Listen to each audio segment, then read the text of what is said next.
The coffee shop smelled like cinnamon and burnt espresso, the kind of comfortable chaos I'd grown to love during my lunch breaks. I sat by the window with my laptop, editing grant proposals for the nonprofit where I worked, when the little boy caught my eye. He couldn't have been more than 5, with dark curls and enormous brown eyes, standing alone near the pastry case. He kept looking around, his small face creased with worry. No parent in sight. I glanced around the cafe. Everyone was absorbed in their phones, their conversations, their own worlds. The boy's lower lip trembled. I saved my document and stood, crossing the space between us. "Hey, sweetheart, are you lost?" He looked up at me, and I saw fear there. Real fear. Not the kind children have when they can't find their mother in a grocery store. "My uncle," he whispered. "He told me to stay here. But there were men." The front window exploded. I heard the gunfire before I understood what was happening. The sound cracked through the air, sharp and terrible, and people screamed. The boy's eyes went wide with recognition. Not surprise, but recognition. And that terrified me more than anything. I didn't think. I grabbed him and threw us both to the floor, covering his small body with mine as glass rained down around us.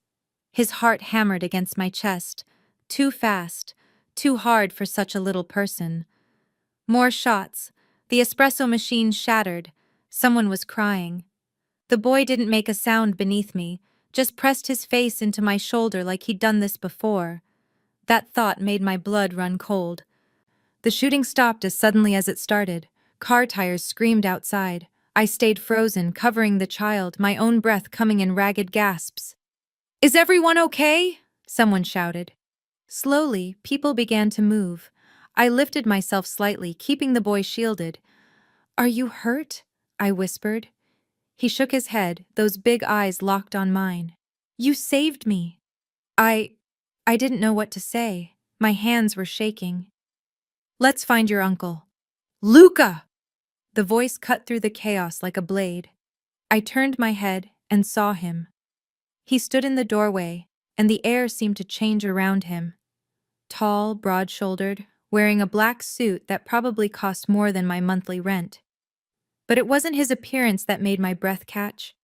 It was the way he moved, controlled, precise, dangerous, and the way everyone instinctively stepped back. His eyes found the boy first, then me. Dark eyes, nearly black, that seemed to catalog everything in a single glance. My position over his nephew, the glass in my hair, the way I was still protecting Luca even now. "Uncle Dante," the boy breathed with relief. The man, Dante, crossed the room in 3 strides.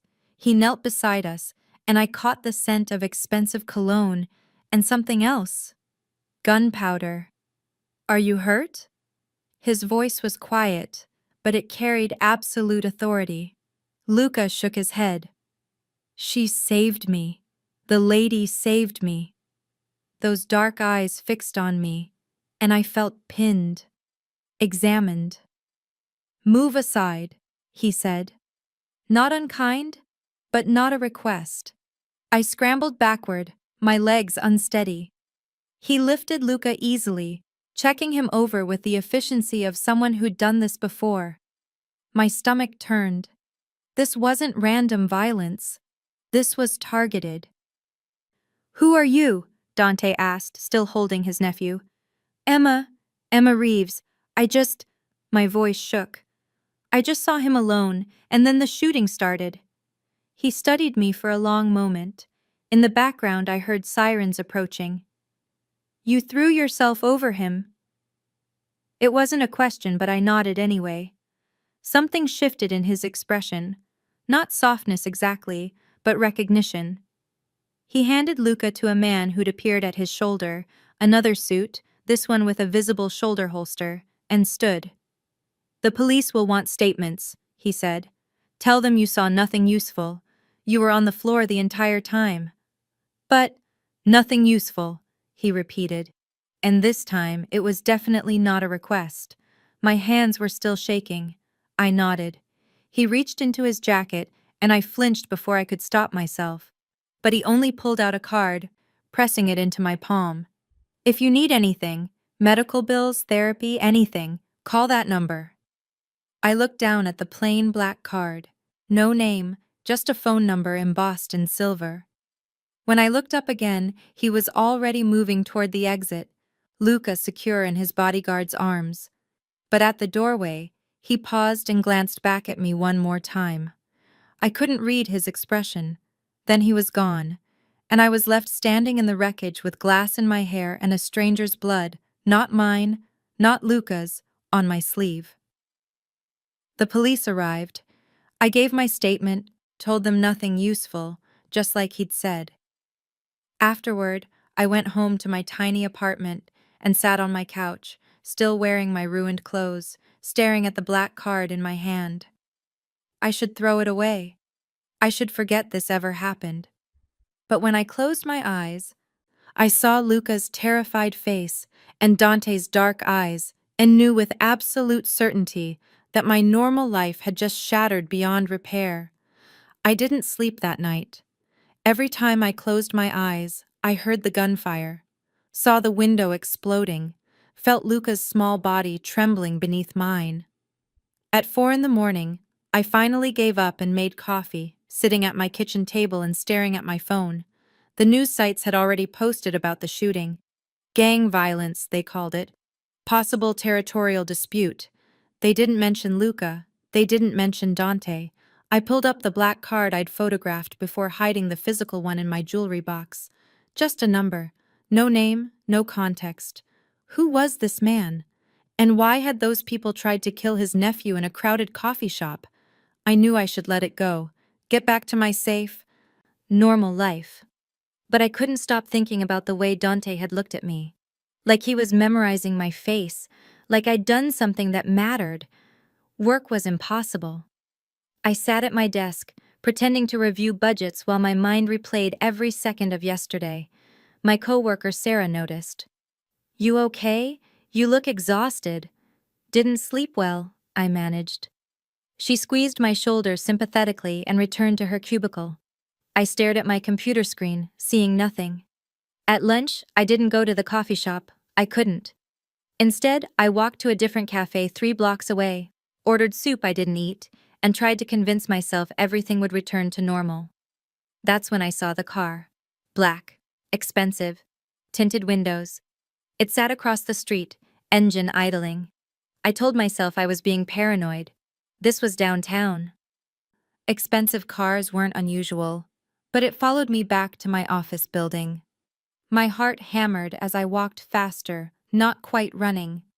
The car kept pace, smooth and unhurried. When I reached my building's entrance, I risked a glance back. The rear window lowered slightly. I couldn't see inside, but I felt watched. Then the window rose, and the car pulled away. I stood on the sidewalk shaking, while people flowed around me. Was that him? Or the people who'd shot at Luca? I couldn't tell which possibility frightened me more.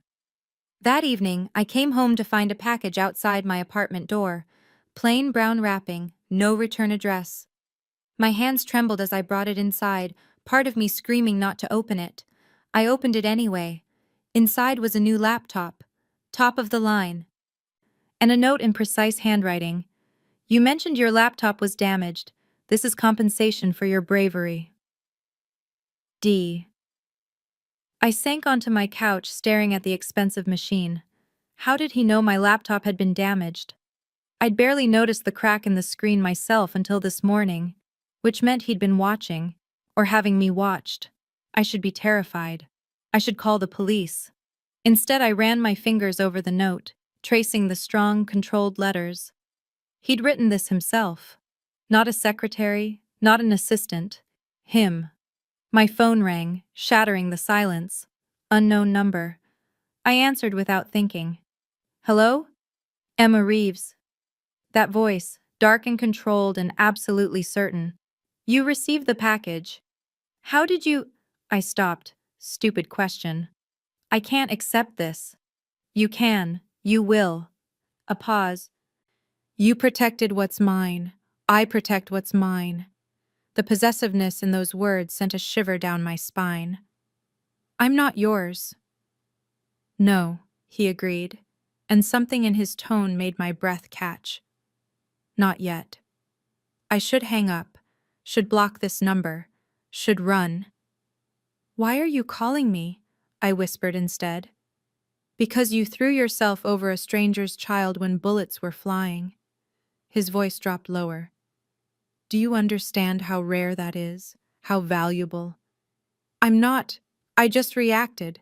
Anyone would have. No. Absolute certainty. They wouldn't have.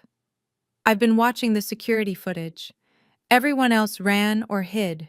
You ran toward the danger. The fact that he had security footage should alarm me. It did alarm me. But beneath the fear was something else.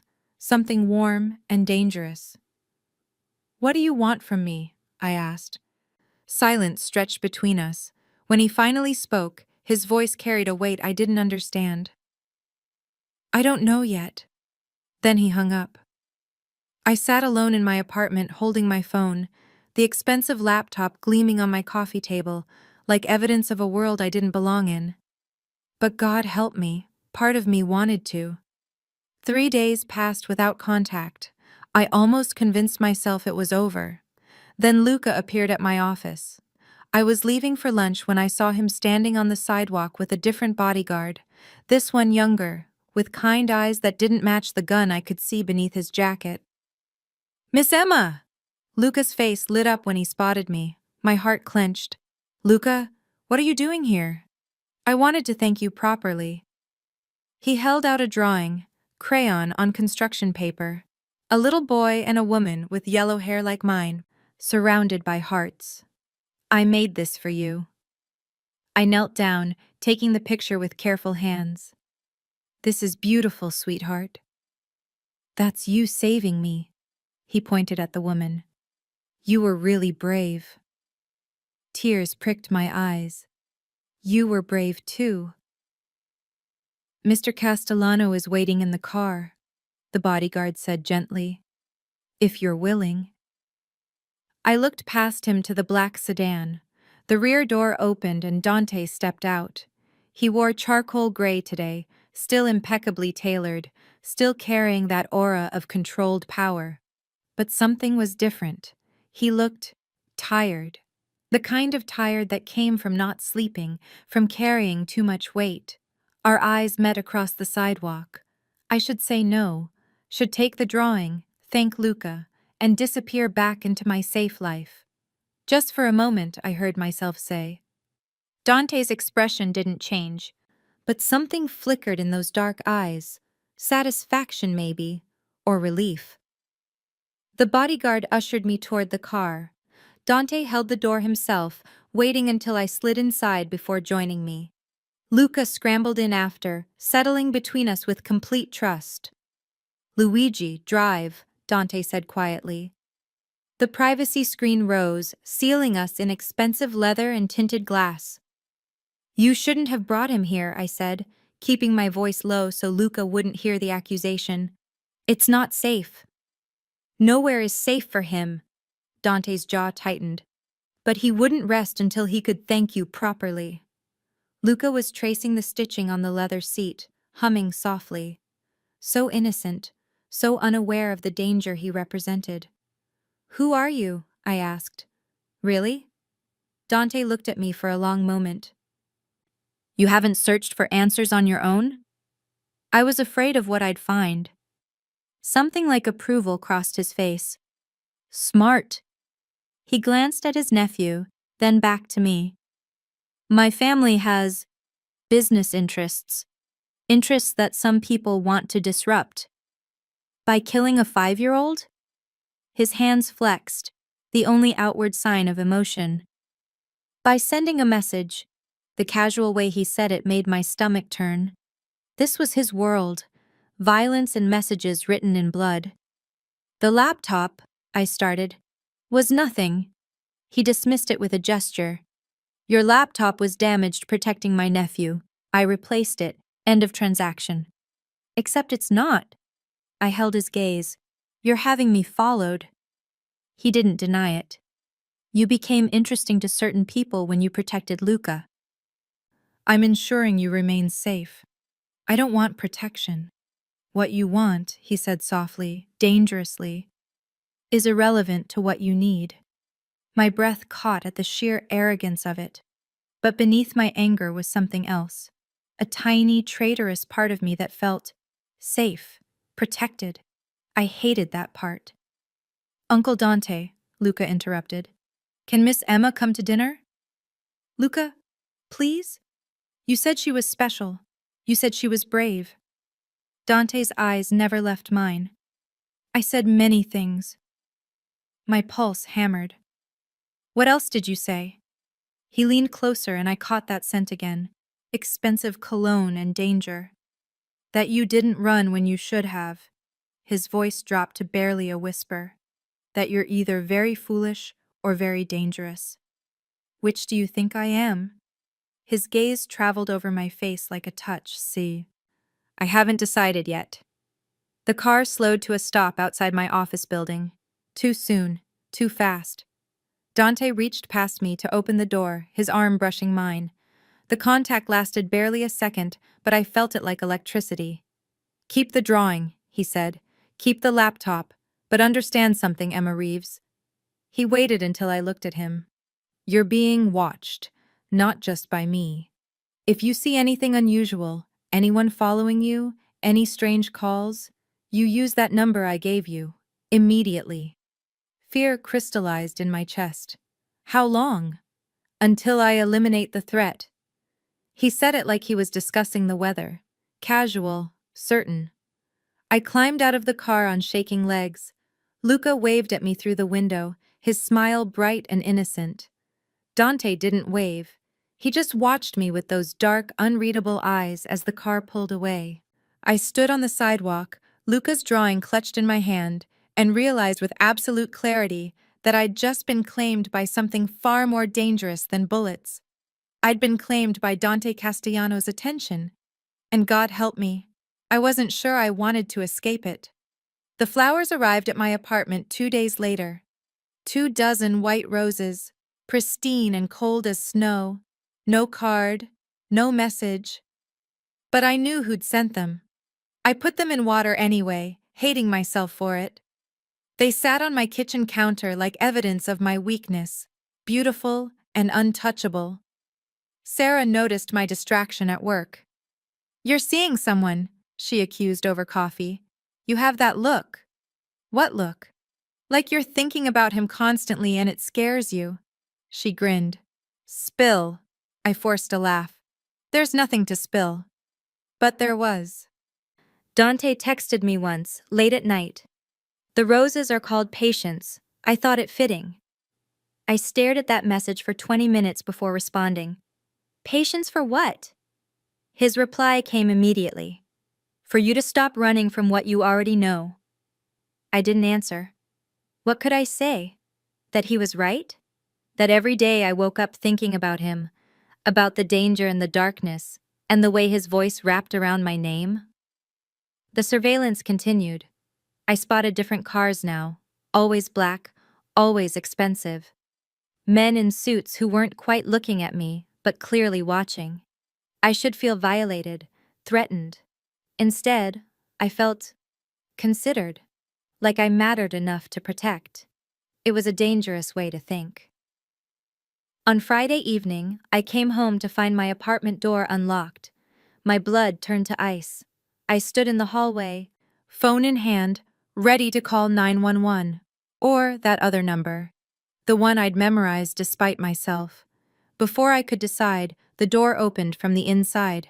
Not Dante. The bodyguard, Luigi, I remembered.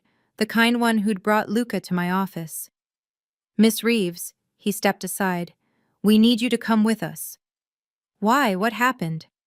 Mr. Castellano will explain, but we need to move, now. The urgency in his voice cut through my fear. I grabbed my purse and followed him to the elevator, my mind racing. Was it Luca? Dante? Some new threat? The car was already running when we exited the building. Luigi opened the rear door, and I slid inside to find Dante waiting. He looked different, harder. His jacket was gone, his shirt sleeves rolled up, and I could see a bandage on his left forearm. "You're hurt," I said before I could stop myself. "It's nothing." His eyes locked on mine. "There was an incident tonight. The people who tried to kill Luca are escalating." My stomach dropped. "Is he safe? He's out of the city." Dante leaned forward, his intensity radiating like heat. "But they know about you now. They have your name, your address, your routines." The world tilted. "Because I saved him. Because you made yourself visible." No apology, just fact. "My people have been watching you, but so have theirs. They're trying to identify my weaknesses. You became one." "I'm not your weakness. I'm nothing to you." His jaw tightened. "That's not true anymore." The words hung between us, weighted with meaning I was afraid to examine. "What do you want me to do?" My voice came out smaller than I intended. "Stay somewhere safe until I handle this." "And where's that?" He didn't answer immediately. The car turned, heading away from my neighborhood. "With me." "Absolutely not. Emma, I'm not moving in with a man I don't know because of some vague threat. They firebombed your coworker's car tonight." His voice cut through my protest like a blade. "Sarah, they thought it was yours. She's in the hospital with second-degree burns." The air left my lungs. "No. She'll survive, but they're sending a message." He leaned closer, and I saw something in his eyes I hadn't seen before. Fear. Real, genuine fear. "They will kill you to hurt me. Do you understand? This isn't a game. This isn't some romantic danger you can flirt with and walk away from." I was shaking. "Sarah is alive because they made a mistake. You won't get that lucky." His hand lifted, hovering near my face before falling back. "Let me protect you. Please."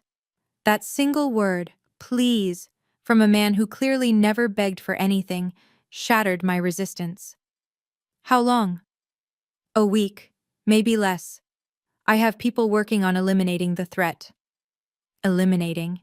Such a clean word for what I knew he really meant. "I want to visit Sarah." "No. Dante. Absolutely not." Steele returned to his voice. "You're a target now. Any public appearance risks not just you, but everyone around you. You want to protect your friend? You stay hidden." I hated that he was right. The car pulled up to a building I didn't recognize. Tall, modern, the kind of place that cost more per month than I made in a year. "This isn't your home," I said. "No, my home is too obvious. This is a safe house." He studied my face. "You'll have your own room, your own space. I'm not asking you to." He stopped. "You'll be safe. That's all that matters." We rode the elevator to the penthouse in silence. When the doors opened, I stepped into luxury that took my breath away. Floor-to-ceiling windows overlooking the city. Furniture that probably cost more than my car. Art on the walls that looked like it belonged in museums. "The guest room is this way," Dante said, his voice carefully neutral. I followed him down a hallway, hyper-aware of his presence beside me. He opened a door to reveal a bedroom bigger than my entire apartment. "You'll be comfortable here." He paused in the doorway. "There's a guard outside at all times. You need anything, ask them. You want to leave, tell me first." "Am I a prisoner?" His eyes darkened. "You're under my protection. There's a difference." "Is there?" He stepped closer and my breath caught. We were alone in this beautiful room, and he was looking at me like I was a puzzle he desperately wanted to solve. "Yes," he said quietly. "A prisoner I would chain. You, I'm asking to trust me." "Why should I?" "Because I've killed men for threatening what's mine."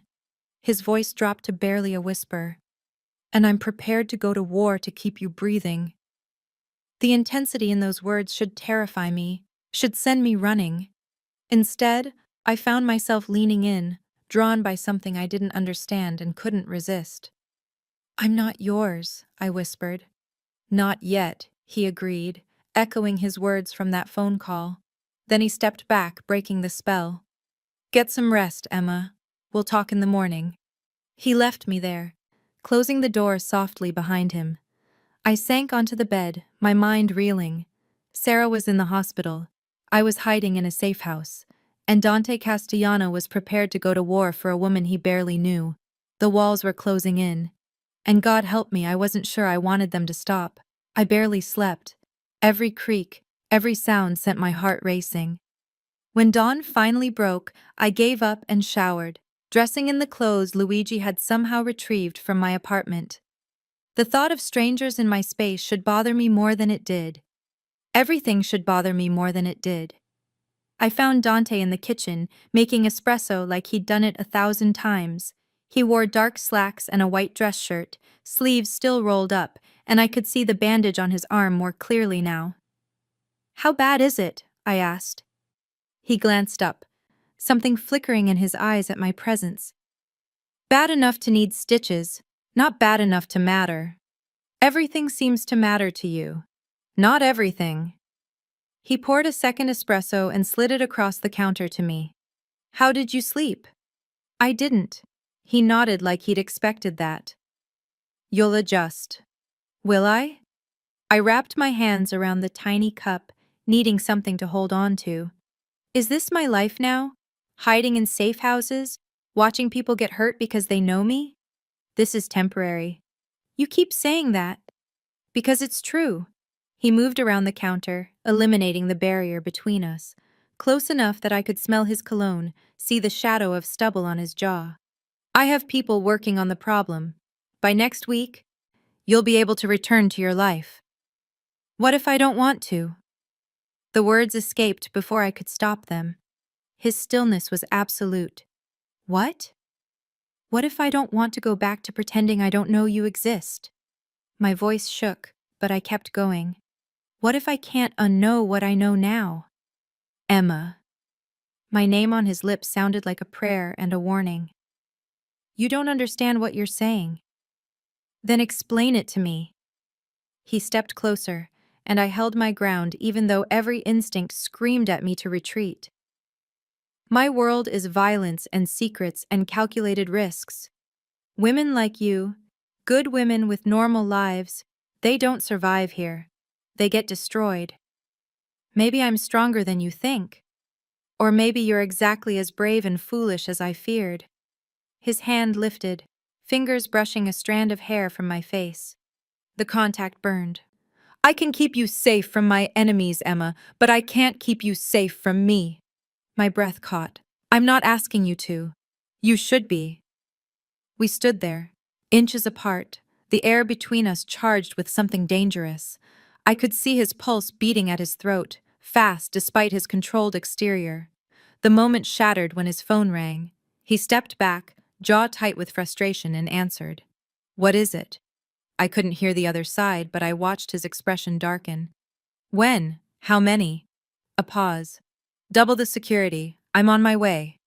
He ended the call and looked at me with something like regret. "I have to go out. Business that can't wait." "The people who tried to kill Luca?" "Adjacent to that problem, yes." He pulled his jacket from the back of a chair. "You stay here. The guards know not to let anyone in or out except my most trusted people. So I am a prisoner. You're alive." He stopped at the door, looking back. "That's all that matters to me right now." Then he was gone, and I was left alone in the luxurious cage. The day passed slowly. I tried to work remotely, but my laptop felt like an accusation. The guards changed shifts twice. One of them, a woman named Rosa, who looked like she could break me in half, brought me lunch and actually smiled. "Mr. Castellano says you saved his nephew," she said, setting down a tray of food I hadn't asked for. I just reacted. "Most people freeze. You didn't." She studied me with sharp eyes. "That matters to him. Family matters." "I'm not family." Her smile turned knowing. "Not yet." I was getting tired of people saying that. Evening fell. Dante didn't return. I ate dinner alone, showered, changed into pajamas someone had thoughtfully provided. Then I wandered the penthouse, too restless to sleep. I found his office by accident. The door was slightly ajar, and curiosity drew me inside. It was sparse compared to the rest of the apartment. A desk, bookshelves, a single photograph on the wall, Luca, laughing at something off camera. My chest tightened. Looking for something? I spun around. Dante stood in the doorway, jacket gone, shirt partially unbuttoned. He looked exhausted. I'm sorry, I didn't mean to snoop. Yet here you are. He moved into the room, but he didn't seem angry. Find anything interesting? Just that you keep your office like a monk's cell. Something like amusement crossed his face. I don't spend much time here. This is just one of several safe houses. How many do you have? Enough. He sank into the chair behind his desk, running a hand through his hair. The gesture was so human, so tired, that I found myself moving closer. Are you okay? He laughed, but there was no humor in it. You're in hiding because of me, your friend is in the hospital because of me, and you're asking if I'm okay? Yes. He looked up at me then, really looked, and I saw the weight he carried. The responsibility, the violence he'd probably committed tonight to keep his people safe. I'm fine, he lied. I should leave, should give him space. Instead, I moved around the desk and did something insane. I reached for his injured arm. Let me see. Emma, please. He hesitated, then held out his arm. I carefully rolled up his sleeve, revealing fresh bandaging. Blood had seeped through in one spot. This needs to be changed. Later. Now. I met his eyes. Where's the first aid kit? He gestured to a cabinet. I found the supplies and returned, kneeling beside his chair. He watched me with an intensity that made my hands shake as I carefully removed the old bandage. The wound was a clean knife cut, already stitched but angry-looking. I cleaned it gently, hyper-aware of his stillness, his breathing, the way he watched my every movement. Who did this? I whispered. Someone who won't do it again. I applied antibiotic ointment, my fingers trembling against his skin. You can't keep getting hurt because of me. I was getting hurt long before you entered my life. His free hand caught my chin, tilting my face up. But I'd take 1,000 cuts to keep you safe. My breath stopped. We were so close, his eyes dark and intense, his thumb brushing my lower lip. Dante, I breathed. Tell me to stop. His voice was rough. Tell me to keep my distance, Emma. Tell me you want to go back to your safe, normal life. I should. God, I should. I can't, I whispered instead. Something broke in his expression. You're going to destroy me. Or you'll destroy me. Yes. He leaned closer, his breath warm against my lips. Probably both. But he didn't kiss me. Instead, he rested his forehead against mine, his hand cradling my face like I was something precious and breakable. We stayed like that, breathing the same air, teetering on the edge of something neither of us could take back. I should finish bandaging your arm, I finally whispered. You should go to bed, he countered. Neither of us moved. Outside, the city glittered with 1,000 lights. Inside, in this quiet room, Dante Castellano held my face like I was the most dangerous thing he'd ever touched. And maybe I was. Maybe we both were. 4 days passed in the safe house. 4 days of careful distance and charged silences. 4 days of Dante leaving before dawn and returning after midnight, always with new bruises, new cuts, evidence of a war he was fighting to protect me. On the 5th day, I broke. I found him in the living room at 2 a.m, standing by the windows with a glass of whiskey. He'd removed his jacket and tie, his shirt streaked with something dark that might have been blood. You need to stop, I said. He didn't turn. Stop what? Hurting yourself for me. I'm not hurting myself, I'm eliminating threats. By bleeding? I crossed the room, anger and fear warring in my chest.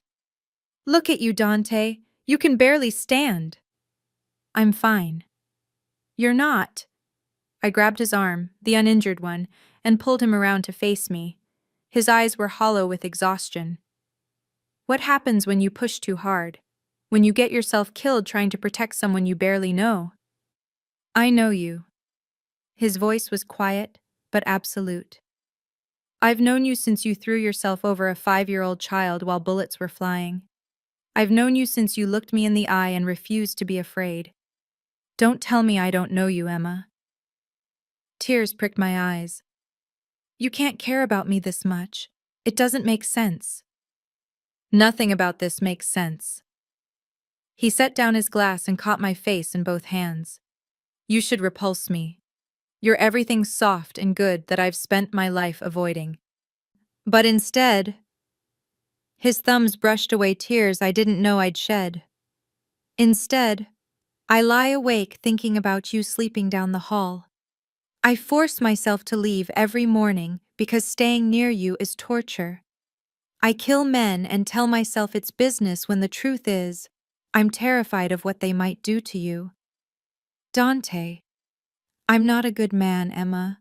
I've done things that would horrify you. I'll do worse before this is over. His forehead touched mine. But God help me, I can't let you go. I was shaking. From fear, from want, from something I couldn't name. Then don't. His breath caught. You don't know what you're asking. Yes, I do. I grabbed his shirt, feeling his heart race beneath my palms. I'm asking you to stop treating me like I'm fragile. I'm asking you to be honest about what this is. What this is? His hand slid into my hair, tilting my head back. This is dangerous. This is me claiming something I have no right to. This is you choosing a life that will never be safe or simple. I don't care. You will. When you see what I really am, I already see it. I held his gaze, refusing to look away. I see a man who loves his nephew so much he goes to war for him. I see someone who protects people even when it costs him everything. I see you, Dante. All of it. He made a sound low in his throat, half groan, half surrender. Emma, bellissima, you're killing me. Then kiss me. For one terrible moment, I thought he'd refuse, thought his control would win. Then his mouth crashed against mine, and the world caught fire. It wasn't gentle.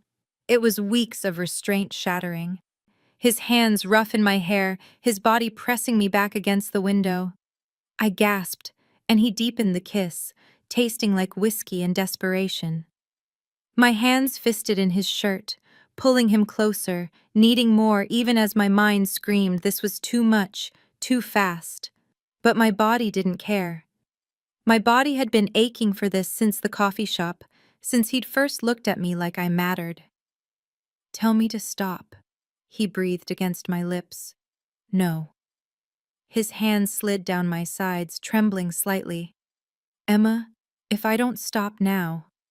I said no. I pulled him back down, kissing him with all the fear and want and reckless need I'd been holding back. He lifted me effortlessly, my legs wrapping around his waist as he carried me away from the window. But instead of taking me to his room, he set me on the couch, kneeling between my legs. His breathing ragged. Not like this, he said roughly. Not when I'm covered in blood and you're scared. I'm not scared of you. You should be. But his hands were gentle as they framed my face. I want you, Emma. So much it's destroying every bit of control I have. But I won't take you like this. Not in anger or fear or desperation. Tears spilled over. Then how? When you're sure. He pressed a kiss to my forehead, soft and reverent. When you understand exactly what choosing me means. When you're not just reacting to danger but choosing this life with open eyes. I am sure. Not yet. He stood, putting distance between us, and I could see what it cost him. Go to bed, Emma, please, before I stop being noble. I wanted to argue, wanted to pull him back down and make him forget his control. But I could see the exhaustion in every line of his body, the weight of violence he'd committed tonight, the fear beneath his desire. So I stood on shaking legs and moved toward the hallway. At the door, I looked back. He was watching me with such longing it stole my breath. "This isn't over," I said. "No," he agreed softly. "It's only beginning." I went to my room and lay awake, my lips still burning from his kiss, my body aching with want. Down the hall, I knew he was doing the same. And tomorrow the world would still be dangerous. Tomorrow, people would still want me dead. Tomorrow, Dante would still leave before dawn to fight battles I couldn't see. But tonight, something had changed. Tonight, he'd finally let me see the truth. He wanted me as much as I wanted him. And that truth was more dangerous than any bullet. The morning after the kiss, I woke to find a note slipped under my door. "The threat is neutralized. You can go home today if you wish. Or you can stay. The choice is yours. D." I held the paper, reading it 3 times, my heart hammering. The choice is yours. He was letting me go. After everything, after that kiss, he was giving me a way out. I found him in the kitchen again, making espresso like nothing had changed. But his shoulders were tense, his movements too controlled. He knew I'd found the note. "It's done?" I asked. "Yes." He didn't turn around. "The man who ordered the hit on Luca has been handled. His organization is in disarray. You're no longer a strategic target." Just like that? Nothing about the last week was just like that. He finally looked at me, and I saw shadows under his eyes. "But yes, it's finished. You're safe." The words should bring relief, freedom. Instead, they felt like a door closing. "I could leave right now?" "Luigi is downstairs. He'll take you wherever you want to go." Dante's voice was carefully neutral. "Your apartment is secure. Your friend Sarah is recovering well. You can return to your life." "And you?" His jaw tightened. "I continue with mine." "That's it? After—" I gestured helplessly. "After everything?" "What do you want me to say, Emma?" His control finally cracked, emotion bleeding through. "That I want you to stay? That the thought of you walking out that door makes me want to burn the world down? Yes, all of that. But I won't trap you in my life because of desire. I won't be the reason you give up everything good and safe and normal. Maybe I don't want normal anymore. You will. Eventually." He moved closer, but carefully, like I might break. "You'll wake up one day and realize you're living in fear. That the man you're with has killed people. That any normal future, children, stability, peace, is impossible. And you'll resent me for it. You don't know that. I've seen it happen." Pain flickered across his face. "I won't do that to you." My hands trembled. "So you're making the choice for me?" "I'm giving you the choice. There's a difference." "Is there?" I stepped closer, anger overriding fear. "Because it sounds like you've already decided I can't handle your world. That I'm too soft, too naive, too precious." The words were torn from him. "Too good for what I am." "I'm not asking you to be different, Dante. I'm asking you to let me choose." "And what exactly are you choosing?" His voice dropped dangerously low. "Be specific, Emma. Because once you say it, there's no going back." My breath caught. This was it. The precipice, jump or retreat. "You," I whispered. "I'm choosing you." The control he'd been clinging to shattered. He crossed the space between us in 2 strides, hands framing my face, eyes searching mine. "Say it again." "I choose you, Dante. Your darkness, your danger, all of it. I—" He kissed me, hard and desperate and claiming. I melted into him, hands sliding under his shirt, needing to feel skin, warmth, proof this was real. "Bed," he growled against my lips. Now, before I take you against this counter. Heat flooded through me. Would that be so bad? Yes. He lifted me, my legs wrapping around his waist. Because when I finally have you, Emma, I'm going to take my time. He carried me to his bedroom, not the guest room, his room, and laid me on sheets that smelled like him, dark and expensive and safe. I reached for him, but he caught my wrists gently. Slow, he said, voice rough. I've been imagining this for weeks. I'm not rushing it. My cheeks burned. I haven't done this much. Something fierce and possessive flashed in his eyes. Good. Dante. Shh. He kissed me softly, so different from before. Tell me if you want to stop. Anytime. For any reason. I nodded, throat tight with emotion. He undressed me slowly, reverently, his hands trembling slightly as each piece of clothing fell away. When I was bare before him, he just looked at me for a long moment. Beautiful, he breathed. So damn beautiful. I reached for his shirt, fumbling with buttons. He helped, shrugging it off, revealing the lean muscle and scattered scars I'd only glimpsed before, evidence of violence, of survival. I traced a particularly nasty scar over his ribs. Does it hurt? Not anymore. He caught my hand, pressing a kiss to my palm. Nothing hurts when I'm with you. He lowered himself over me, skin to skin, and I gasped at the contact. He was warm and solid and real, and I couldn't believe this was happening. You're shaking, he whispered. I'm scared, I admitted. Of me? Of how much I want this, want you. He kissed me again, slow and deep. Then let me give it to you. His hands explored, learning every curve, every response. When he touched me intimately, I gasped, overwhelmed. Okay? He asked, stilling. Yes. Don't stop. Please don't stop. He made a sound of approval, his fingers working magic I'd never experienced. I clutched at his shoulders, lost in sensation, in the way he watched my face, like it was the most important thing in the world. Dante, I couldn't finish, couldn't think. I know, Bellissima. Let go. I have you. I shattered, crying out his name, trembling in his arms.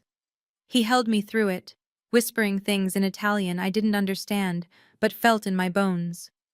When I came back to myself, he was watching me with such tenderness, it made my chest ache. I need you, I whispered, not demanding, asking, Are you sure? Yes. He kissed me again as he settled between my legs. Tell me if it's too much. It was too much. The stretch, the fullness, the way he filled spaces I didn't know were empty. I gasped, and he stilled immediately. Breathe, Emma, just breathe. I did, adjusting, accepting, and then, move, please move. He did, slow and careful, watching my face for any sign of discomfort. But there was no discomfort, just rightness, connection, the sense of two broken pieces finally fitting together. Mine, he breathed against my neck. Say you're mine. Yours, I gasped. I'm yours, Dante.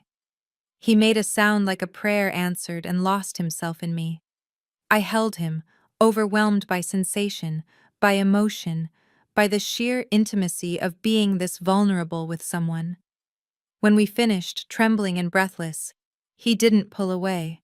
Instead, he gathered me close, my head on his chest, his heartbeat steady beneath my ear. No going back now, he murmured. I don't want to go back. His arms tightened around me. You'll regret this someday. Maybe. I pressed a kiss over his heart, but not today.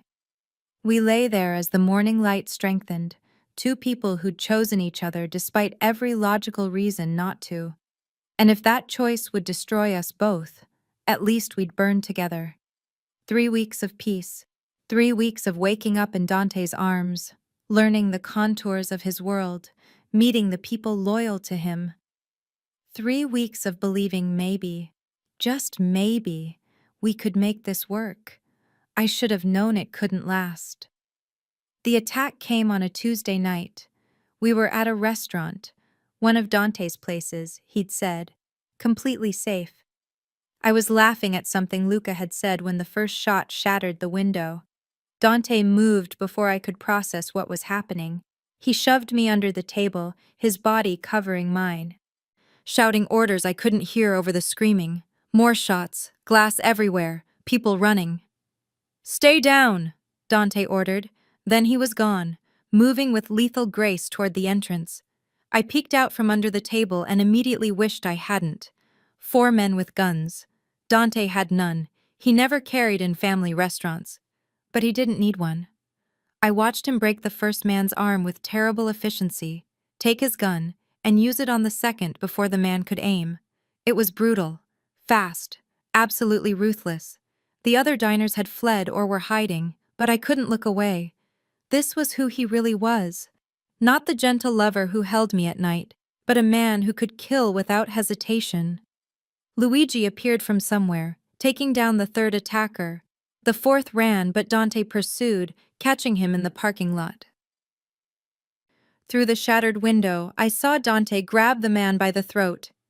"Emma!" Rosa pulled me up. "We need to move, now." "But Dante is handling it. My job is getting you out." She dragged me through the kitchen and into an alley where more guards waited. We were pushed into a car, speeding away before I could protest. 20 minutes later, we arrived at a new safe house, not the penthouse, somewhere industrial and cold. Dante arrived an hour after that, covered in blood that wasn't his. His eyes found me across the room, wild and dangerous, checking that I was intact. "Are you hurt?" His hands were on me before I could answer, checking for injuries. "No, I'm fine, but Dante..." They knew where we'd be. Fury vibrated through him. Someone told them. Someone inside my organization. My blood ran cold. "Luca is safe. But this..." He gestured at the blood on his clothes. "This is what happens. This is why I tried to let you go." "I'm not going anywhere. You should." He stepped back and I saw the guilt on his face. "You could have died tonight, Emma, because of me, because being with me makes you a target. I knew the risks. Knowing and experiencing are different." His voice cracked slightly. "I saw you under that table. I saw the fear on your face, and all I could think was that I'd brought this to your door, that my selfishness would get you killed. It's not selfish to want to be with someone. It is when I'm me." He sank onto a couch, suddenly looking exhausted. 4 men are dead tonight. I killed 3 of them myself. And I'd do it again in a heartbeat because they threatened you. Do you understand how twisted that is? I crossed to him, kneeling between his legs like I had in his office weeks ago. "I understand that you protected me." "I'm a monster, Emma. You're a man who protects his family." I caught his face, forcing him to look at me. "Yes, tonight was terrifying. Yes, I saw violence I'll never forget. But I also saw you risk yourself for everyone in that restaurant. I saw you put yourself between the bullets and innocent people. That's not a monster. That's..." "Don't." He pulled away, standing abruptly. "Don't make me into something I'm not. I'm not a hero. I killed those men because they were in my way. Because they threatened what's mine. Not because of some noble purpose." "Then why are you so torn up about it?" He stared at me, jaw working. "Because I don't want you to see me like that, to know what I'm capable of." Too late. I already know. I stood, closing the distance between us again. "And I'm still here." "For how long?" Pain bled through his voice. "How long before you wake up next to a killer and can't stomach it anymore?" "Is that what you think? That I'm so fragile I'll run at the first sign of blood?" "You should run. Any sane person would." "Then I guess I'm not sane." I grabbed his blood-stained shirt. Because I'm not going anywhere, Dante. You don't get to make that choice for me. He caught my wrists, holding them trapped against his chest. I can't lose you. Then stop pushing me away. We stood there, breathing hard, the air between us electric with fear and anger and desperate need. I need to shower, he finally said. I need to get this blood off me. Okay. Then we need to talk. Really talk about what staying with me means. Okay. He kissed my forehead, gentle despite everything. I'm sorry you saw that tonight. I'm not. I met his eyes. I needed to see all of you, not just the parts you want to show me. Something shifted in his expression. You're terrifying, you know that? Good. Someone needs to scare you as much as you scare me. A ghost of a smile crossed his face before he headed toward the bathroom. I sank onto the couch, my hands still shaking, adrenaline finally crashing through my system. I'd seen Dante kill tonight, seen him move with brutal efficiency, ending lives without hesitation. And God help me, I was still here, still choosing this, still choosing him. Maybe that made me crazy. Maybe it made me damaged. Or maybe it just made me his. Dante found the traitor 2 days later. Marcus, one of his oldest associates, a man he'd trusted for 15 years. I have to handle this, Dante told me over breakfast. It won't be pretty. I set down my coffee. I want to come with you. Absolutely not. You said I needed to understand your world. This is part of it, isn't it? His jaw tightened. This is the worst part. The part where I become everything you should fear. I'm not afraid of you. You will be after this. But I was tired of being protected from reality. Take me with you, or I'll follow on my own. He stared at me for a long moment, warring with himself. Finally, he nodded once. You stay in the car. You don't speak. You don't interfere. Understood? Understood. An hour later, we pulled up to a warehouse on the industrial edge of the city. My hands were cold despite the warm day. Dante didn't look at me as we exited the car. Last chance to change your mind. I'm not changing my mind. Inside the warehouse, Marcus was tied to a chair. Blood already stained his face. Luigi and the others had started without us. Dante! Marcus's voice was thick with fear. Please, let me explain. Explain how you sold out my nephew? Dante's voice was ice. Explain how you told them where we'd be at the restaurant? Explain how you've been feeding information to my enemies for 6 months? They threatened my daughter, and you think I wouldn't have protected her? Dante's rage was controlled, but absolute.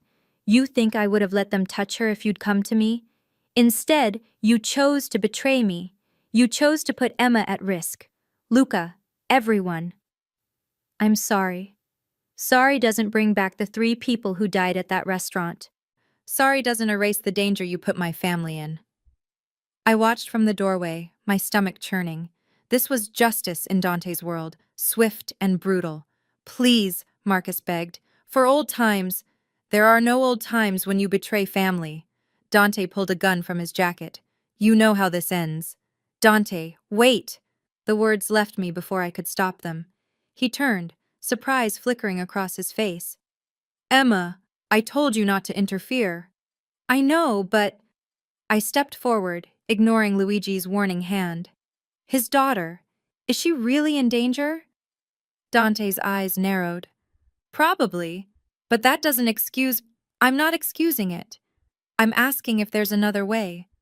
A way that doesn't make his daughter an orphan. You don't understand what you're asking. I understand that mercy is sometimes stronger than violence. I moved closer to Dante, lowering my voice. You're not just a killer. You're a leader. Show him what that means. For a terrible moment, I thought he'd refuse. Thought his need for vengeance would override everything else. Then he lowered the gun slightly. Bring in his daughter. I want her under my protection within the hour. He looked at Marcus with contempt. You get one chance, one. You work for me now, but you'll never be trusted again. You'll do the jobs no one else wants, take the risks no one else will take, and if you ever betray me again, I won't just kill you. I'll make sure you watch everything you love burn first." Marcus collapsed in relief. "Thank you, God. Thank you." "Don't thank me? Thank her." Dante gestured at me. "She just saved your miserable life." We left the warehouse in tense silence. In the car, Dante finally spoke. "You shouldn't have done that." "Why not?" "Because now every person in my organization knows you're my weakness. They know you can influence me, make me soft." "Are you angry?" He was quiet for a long moment. "No, I'm terrified." "Of what?" "That you're right, that there are other ways." He looked at me, something vulnerable in his eyes. "My whole life has been built on fear and force.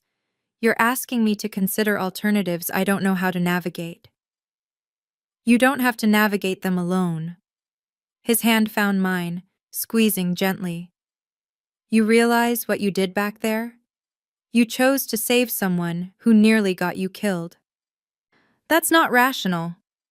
Neither is falling for a mafia boss. I think rationality left the building weeks ago." A small smile tugged at his lips. "True? So what happens now?" "Now I finish cleaning up this mess. Make sure there are no other traitors. Secure our position." He pressed a kiss to my knuckles.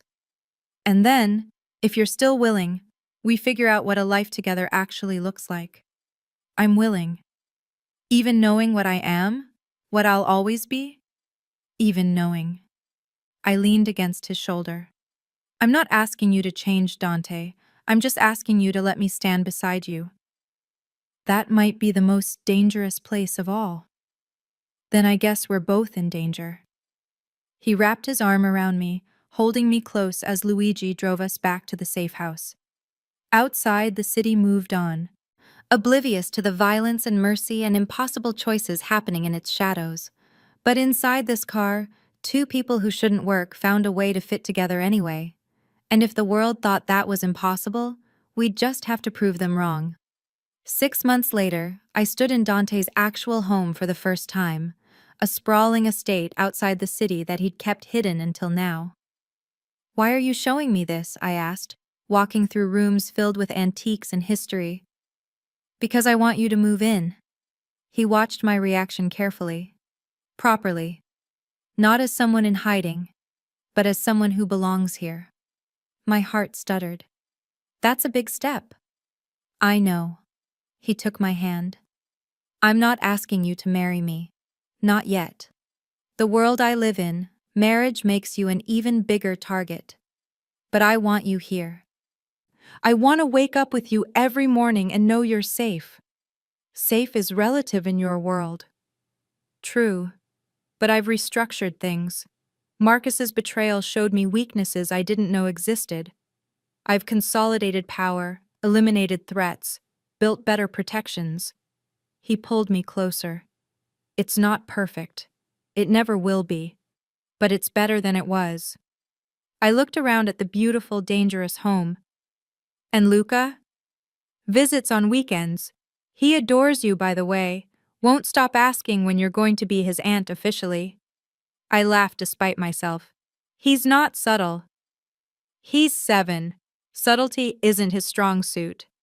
Dante's expression softened. "But he's right to ask. I want this, Emma. A life with you. As much of one as my world allows." "What about children?" The question slipped out before I could stop it. "Do you want them?" He was quiet for a moment. "I never thought I did. The life I lead, it's not conducive to family. But with you," he cupped my face. "With you, I want things I never let myself consider before. So yes, someday, if you want them, if you're willing to raise them in this world." "It's terrifying." "Yes. But I want it too." I pressed my hand over his heart. "I want a life with you, Dante, even knowing it'll never be simple or safe." He kissed me then, soft and claiming and full of promise. When we broke apart, he pressed something into my hand. A key. To this house, he said. To my life. To everything I am. I closed my fingers around it, feeling the weight of the choice. No going back? Not for either of us. Months turned to years. I learned to navigate Dante's world, the violence and the loyalty, the danger and the protection. I kept working at my nonprofit, refusing to give up that part of myself, and Dante made sure I had the security to do it safely. We had fights, terrible ones where I saw his darkness and he saw my fear, but we always came back together, choosing each other again and again. Luca grew older, asking harder questions about his uncle's business. I helped Dante find words that were honest without being brutal. We became something like a family, broken and dangerous, but real. Sarah forgave me for the hospital eventually. She never fully understood my choice, but she accepted it. She came to dinner sometimes, always with a bodyguard escort, always wide-eyed at the world I'd entered. And Dante, he never stopped being dangerous. Never stopped killing when necessary. Never stopped building his empire. But he also learned mercy when I asked for it, learned to consider alternatives, learned that strength sometimes meant restraint. "Do you regret it?" he asked one night as we lay in bed. "Throwing yourself over Luca that day?" I thought about it honestly, about everything that choice had cost me, my innocence, my safety, my simple life. "No," I said finally. "Do you regret keeping me?" His arms tightened around me. "Every day I'm terrified I'll lose you. Every day I wonder if I'm being selfish. But regret it?" He kissed my temple. "Never." The threat never fully disappeared. There were always rivals, always dangers, always shadows at the edges of our life. Marcus proved loyal after his second chance, but others betrayed us over the years. Violence remained a constant companion, but so did love. I never forgot what I'd chosen.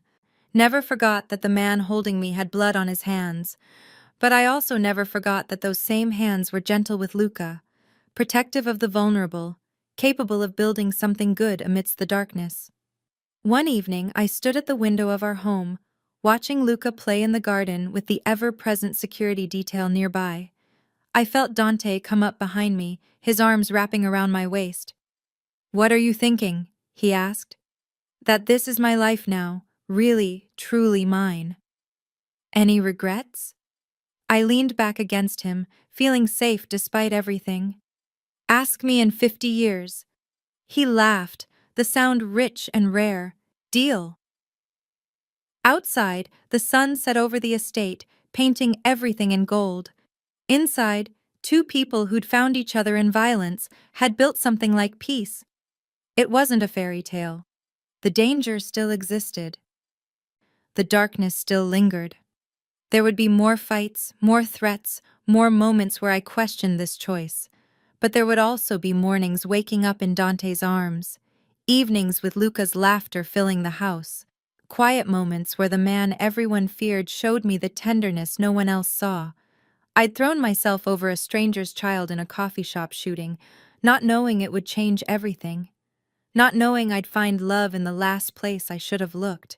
Not knowing I'd choose darkness and danger and a mafia boss's heart over every safe, rational option. But I did. And I'd make that choice again, every single time.